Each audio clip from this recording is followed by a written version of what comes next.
Namaskar, I'm Dr. Kuldeep Sharma, Director Radiation Oncology at Venkateshwar Hospital, Dwarka, New Delhi. Today we are going to discuss about the rehabilitation or the recovery process that happens once patient is off the treatment. So जब हमारे patients को cancer होता है या जब उनका treatment होता है तो उसके बाद कैंसर ठीक होने के बाद भी कुछ प्रॉब्लम्स रह जाती हैं जिनका कि हमें ट्रीटमेंट करना होता है।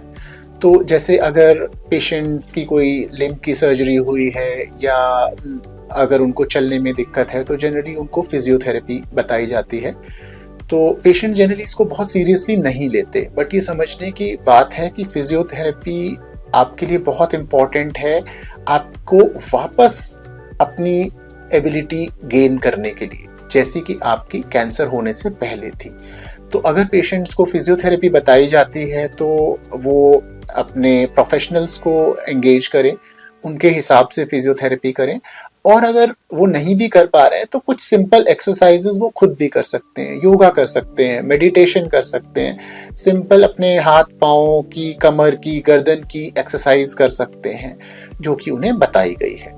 इसके अलावा कई बार कैंसर की वजह से या ट्रीटमेंट की वजह से पेशेंट्स को खाना निगलने में दिक्कत होती है, जिसे सोलोइंग डिफ़िकल्टी हम कहते हैं। उसमें भी पेशेंट्स को कुछ फिजियोथेरेपीज़ बताई जाती हैं और पेशेंट को ये चाहिए कि वो खाने को निगलने में धीरे धीरे खाने को चबाएं, उसको पोस्चर्स जिस हिसाब से बताए गए हैं उसके हिसाब से खाने को निगलें और खाने को उस तरीके से खाएं जो कि उनके लिए मोस्ट कंफर्टेबल है, चाहे वो लिक्विड है, चाहे वो सॉफ्ट डाइट है, चाहे वो नॉर्मल डाइट है, और चाहे वो खाने को प्यूरी या कि सूप की तरह लेने की ज़रूरत है।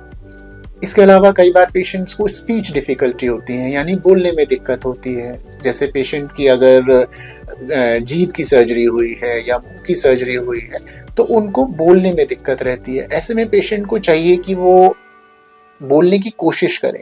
पेशेंट ऐसे में क्या करते हैं, बोलना बंद कर देते हैं। उन्हें लगता है कि शायद लोगों को अजीब लगेगा अगर हम बोलेंगे, वो हमारी बात को समझ नहीं पाएंगे, बट ऐसा नहीं सोचना है। भले ही वो अकेले में बोले, भले ही वो अपनी फैमिली के सामने बोले, बट उनको कोशिश करनी है कि ज़्यादा से ज़्यादा मुंह को खोलना है और टंग की मूवमेंट्स को ज़्यादा से ज़्यादा करना है, ताकि जो हमारी मसल्स हैं वो वापस अपने काम को रीगेन करें। तो पेशेंट्स जोर जोर से पढ़ें, अखबार पढ़ें, किताब पढ़ें और अपने क्लोज फैमिली मेंबर्स से बात करने की कोशिश करें, भले ही वो बात उन्हें कम समझ में आए। इसी तरह साइकोलॉजिकल रिकवरी भी बहुत इंपॉर्टेंट है। जिन पेशेंट्स की ब्रेन सर्जरी होती है या जो थोड़े से डिप्रेशन में होते हैं, वो पेशेंट्स बहुत स्लो हो जाते हैं। ऐसे में फैमिली मेंबर्स को चाहिए कि वो उनसे बात करें, भले ही पेशेंट रिस्पॉन्ड ना करे, बट फिर भी उनसे बात करें, उन्हें टीवी दिखाएं, उन्हें बाहर लेकर जाएं, उन्हें धूप में बिठाएं, रिश्तेदारों से मिलवाएं, दोस्तों से मिलवाएं, ताकि जो हमारा ब्रेन स्लो हो गया है या जो हमारी नर्व्स स्लो हो गई हैं, जो रिस्पॉन्ड करना कम हो गई हैं, वो वापस से अपनी जो स्ट्रेंथ है उसको रीगेन कर सकें। तो ये सारी छोटी छोटी चीज़ें ऐसी हैं जो कैंसर के ट्रीटमेंट का कोर पार्ट नहीं है, बट ये हमारी क्वालिटी ऑफ लाइफ को बहुत अच्छे से इम्प्रूव कर सकती हैं अगर ये ढंग से की जाए। So with this I and my talk. Thank you.